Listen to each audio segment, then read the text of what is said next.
Bonjour à toutes et à tous. Pendant les 2 mois d'été, je vous propose de découvrir ou de redécouvrir des badas de notre série. Si c'est pour la culture, on a déjà donné. Si vous les avez déjà entendus, vous les réécouterez avec plaisir. Si vous les avez manqués, vous apprécierez cette seconde chance. Du moins, c'est notre pari. Alexandre Gady est revenu il y a 15 jours sur ce que lui a appris son travail avec la Société pour la protection des paysages et de l'esthétique de la France. Il a ensuite exposé le projet et les perspectives du tout nouveau musée du grand siècle dont il dirige la préfiguration. Aujourd'hui, grand écart d'un siècle à l'autre, avec Bruno Patinaud qui analyse le métaverse, ses promesses et ses entourloupes.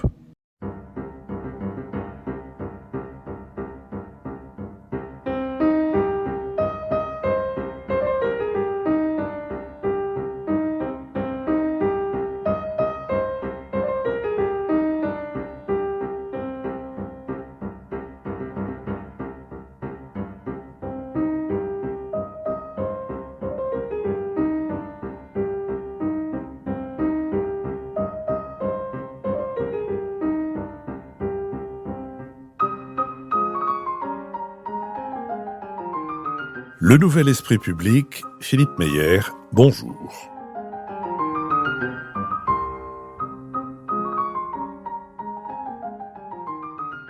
Bruno Patinaud, nous avons enregistré avec vous une émission thématique à partir de vos 2 livres, La civilisation du poisson rouge et Tempête dans un bocal, où il est évidemment question de tout ce monde des réseaux.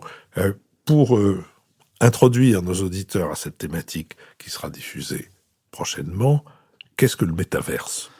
Alors le métaverse, c'est un projet en fait d'un Internet virtuel qui nous plongerait avec des lunettes en particulier dans un univers en 3 dimensions où nous pourrions à la fois nous cultiver, jouer, mais travailler aussi, être en relation les uns avec les autres. Donc c'est un univers parallèle, si j'ose dire, et créé par la technologie et dans lequel on se meut par l'intermédiaire d'un avatar. Donc, mon avatar pourrait rencontrer votre avatar dans un univers en 3 dimensions. Ça, c'est le projet du métaverse. Maintenant, il en existe, j'allais dire, il y a 2 grandes tendances. Il y a plein de petits métaverses qui se créent à un moment donné et on se dit comment on va les mettre en lien les uns avec les autres. Ça ressemble à l'Internet passé. Et il y a l'énorme projet de Facebook qu'on appelle Horizon, qui est de dire je vais créer un métaverse unique dans lequel tout le monde pourra venir pour faire l'ensemble de toutes ces activités. Et donc un métaverse centralisé. David Jays. J'ai aussitôt envie de vous poser la question, qu'est-ce qu'on peut faire parce qu'évidemment le progrès technologique et le développement du métaverse va venir avec la valeur d'usage, donc il est en quelque sorte inéluctable. Mais comment est-ce qu'on peut éviter que Facebook ne prenne une position dominante en tant que réseau des réseaux, en quelque sorte ? Alors sur le rôle de Facebook, évidemment, il y a 2 possibilités d'agir. D'abord, je pense qu'on a perdu la naïveté première qu'on avait par rapport à l'Internet 2.0. Donc il y a une vigilance des États, des communautés d'États comme la communauté européenne, des régulateurs ou autres, pour faire en sorte qu'on n'assiste pas, l'air de rien, à une privatisation unique.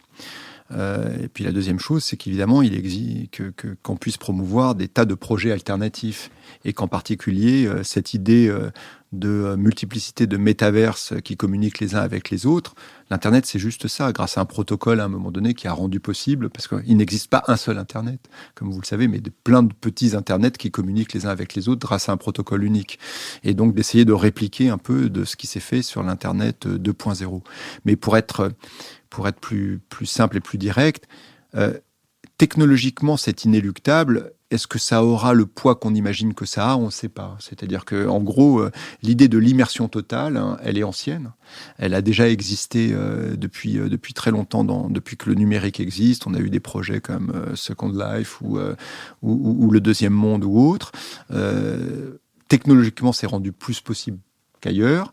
Malgré tout, ça suppose, pour les individus que nous sommes, une immersion absolue et totale et permanente, spatiale et temporelle, que nous n'avons peut-être pas envie d'avoir pour l'ensemble de nos activités. On en a eu une sorte d'avant-goût pendant le confinement, où nous avons vécu l'ensemble de nos vies via écran interposé, et malgré tout, on a vu que au sortir de cette période, il y avait quand même aussi une appétence à retrouver, j'allais dire, la réalité du contact humain, des activités humaines. La deuxième chose aussi, c'est que le métaverse a devant lui la barrière de l'écologie. C'est-à-dire que c'est pour le moment un projet extraordinairement consommateur d'énergie en termes de serveurs et dont l'empreinte carbone, s'il se développe, sera absolument considérable. Nicole Nisotto. Une petite question anecdotique et après une question plus sérieuse. Est-ce que ce qui se passe dans le métaverse a des conséquences sur ce qui se passe ensuite dans la vie réelle? C'est-à-dire, si je vous rencontre dans un métaverse, est-ce qu'après, dans notre vie réelle, on se connaît? Première question. Et la deuxième question, dans son film Ready Player One, Steven Spielberg montre une société, parce que derrière le métaverse, il y a un modèle de société, montre une société terrifiante dans laquelle il n'y a pratiquement plus de travail que pour 1% de la population, qui sont super éduqués à Bac+13 et qui dominent cet univers économique, et 99 autres % de la population n'a comme destin que de jouer dans ce métaverse. Est-ce que ce modèle-là est forcément derrière le développement du métaverse? Il faut être bref dans les réponses. Donc la première chose, on ne sait pas vraiment. Je ne dirais pas bref, concis. D'abord, la première chose qu'on sait, c'est que ce qu'on vit il n'y a pas de séparation entre deux mondes qui ne communiquent pas. Ce que nous a appris le Web 2.0 et notamment les réseaux sociaux ou autres. La première partie du web, on se disait j'ai ma vie numérique d'un côté, j'ai ma vie réelle de l'autre. L'imbrication est totalement évidente. Et donc, si il se passe des choses dans le métaverse, l'imbrication avec notre vie réelle sera totalement évidente. Je me permets, puisque vous parliez sur une anecdote, la question est ancienne, puisqu'il y a peut-être une quinzaine d'années, il y a eu le premier procès à cause de Second Life, qui était donc une sorte de pré-métaverse, où une femme a poursuivi son mari pour divorce au tort. Je ne sais plus dans quel état des États-Unis c'était, parce que celui-ci, enfin son avatar, plus exactement l'avatar de son mari, avait eu une relation sexuelle avec un autre avatar. Et donc la femme a plaidé l'infidélité. Non, c'était très intéressant. A plaidé l'infidélité.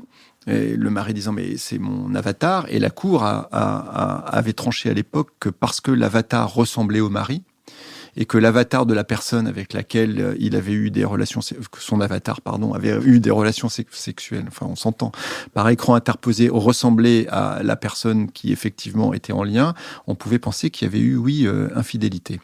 Donc elle a gagné. Elle a gagné. Donc on n'est pas prêt d'avoir ce genre de, on va avoir ce genre de questions très très souvent. Mais si votre avatar est le prolongement de vous-même, dans ces cas-là, les actions de votre avatar sont vos actions aussi.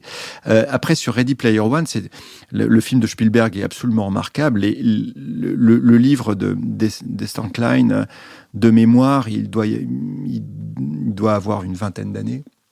Et un peu plus. Et si vous voulez, cette idée de l'immersion totale d'une population dans un jeu total, en fait. C'est-à-dire de dire, finalement, parce que il y a deux choses dans Ready Player One qui nous montrent non pas notre futur, mais les deux dangers. C'est-à-dire une immersion sans limite, qui fait que les gens, comme vous l'avez dit, par ailleurs, vivent dans des situations misérables, épouvantables. On se retrouve presque dans Metropolis, en fait. À un moment donné, il y a Spielberg, je pense, fait référence à Metropolis et à la vie souterraine, enfin la cité souterraine. Et la deuxième chose, c'est que donc ils vivent dans des conditions épouvantables et leur seul univers, c'est ce jeu permanent, mais ce jeu qui peut aussi les sauver. Donc le jeu est à la fois la malédiction qui est la leur et aussi leur période d'émancipation. Et donc je pense que ces deux côtés-là, c'est-à-dire la gamification du monde, on est déjà dedans. La gamification de l'information ou autre, le jeu, et cette immersion totale sont, on va dire, les deux points d'infini dystopiques ou les deux points de chute dystopiques. Je pense pas qu'on y arrive quand même malgré tout. J'ai beaucoup plus de doutes, mais j'ai aucune boule de cristal sur l'immersion totale. La gamification du monde et son côté émotionnel et d'adrénaline permanente me semble déjà à l'œuvre, en revanche. Un mot, les réseaux sociaux ont souvent, pour leurs défenseurs, la qualité de permettre de se socialiser. Mais qu'est-ce qu'on sait de cette socialisation? Est-ce qu'il n'y a pas un développement évidemment, ce qu'on vient de dire sur le métaverse, il fait, et sur les pas les hologrammes, mais l'équivalent, j'ai pensé d'ailleurs, l'hologramme de Mélenchon rencontrant l'hologramme de Le Pen, l'hologramme de, mais, puis après, on voit qui gagne et on voit ce qu'il en est dans la vie réelle. Mais est-ce qu'il n'y a pas un développement d'une socialisation sans contact, comme le paiement sans contact? On a une fausse vie sociale, ou plus exactement une vie sociale qui ne se passe que sur le téléphone, sur l'ordinateur, sur l'iPad. Il y a ce développement-là, mais dans le même temps, je pourrais vous dire que cette socialisation permet, enfin, si j'en crois les études sociologiques, un accès à l'intimité, un accès à la fragilité, peut-être plus immédiat que ne le permettait la socialisation avec contact. Donc je pense que, comme toujours, le mouvement est ambivalent, c'est-à-dire que il y a une intensité de socialisation qui existe sur ces réseaux, c'est une évidence, et c'est bien pour ça d'ailleurs que les problèmes de harcèlement ou autres peuvent avoir lieu, c'est-à-dire qu'on s'y livre assez facilement, et peut-être plus facilement que, j'allais dire, lors d'un contact corps à corps, ou en tout cas en présence l'un de l'autre, hein, mais en même temps une distanciation physique. Oui. Donc je pense que, comme toujours, il y a, comme le dirait Régis Debray, un effet thermostatique, c'est-à-dire un côté qui s'accentue très fortement et un côté, en revanche, qui se referme. David Chase. Oui, moi j'avais une question justement sur... il y a beaucoup d'idéologues du Web 3 qui réactivent cette idée un peu libertaire qu'on va pouvoir contourner les États, les systèmes centralisés, et puis recréer des communautés politiques qui sont basées sur des communautés d'intérêt. Est-ce que, effectivement, le développement et l'épanouissement du métaverse risque pas d'avoir des conséquences aussi sur nos contrats sociaux et notre façon de vivre en société ?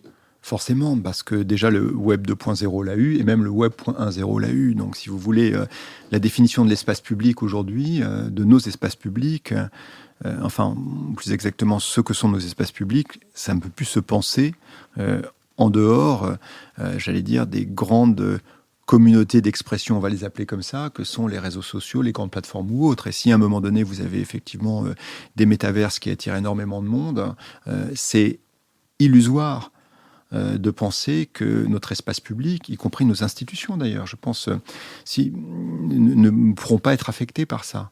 On peut dire tout ce qu'on veut, mais malgré tout, la démocratie telle qu'on l'a pratiquée pendant longtemps, c'était une démocratie industrielle, donc qui passait par la gestion du nombre, si j'ose dire, ramenée à la masse. Donc parti de masse, éducation de masse, médias de masse. Voilà. Et donc, éducation à peu près, certificat d'études pour tout le monde à partir de 1870, médias de masse avec la rotative, puis ensuite, donc même message pour tout le monde. Je ne dis pas du tout ça d'un point de vue totalitaire. Hein. Encore une fois, on parle de technologie là, et puis même s'il y a un lien aussi, bien sûr, organisation politique de masse ou autre. Les réseaux sociaux, d'autres l'ont dit bien avant moi, c'est l'arrivée de la multitude. C'est pas du tout la même chose. Donc le nombre n'est plus la masse, mais la multitude, c'est-à-dire la multitude étant des individualités par ailleurs changeantes, hein, qui interagissent les unes avec les autres. Et donc de penser que ça ne pouvait avoir aucun impact, 1, sur les médias, 2, sur les partis, 3, sur l'éducation, et 4, finalement, sur notre régime démocratique, était complètement illusoire. Donc là, nous sommes dans ce moment-là.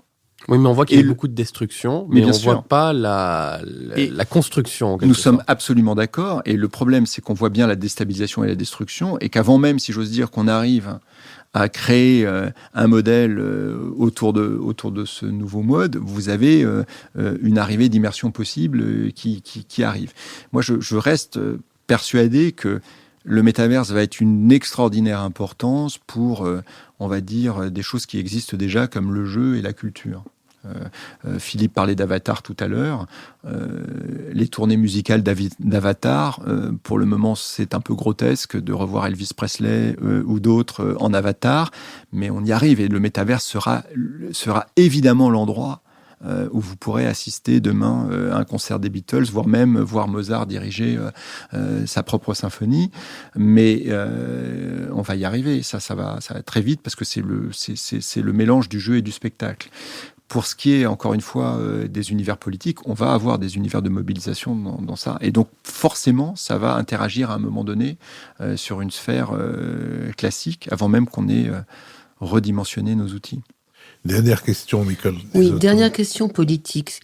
On voit certains auteurs faire une égalité entre Silicon Valley et PCC, Parti communiste chinois. C'est-à-dire les deux allant vers le contrôle total de l'individu et surtout le rapatriement de l'individu s'il avait la mauvaise idée d'aller ailleurs. Est-ce que vous partagez cette vision ?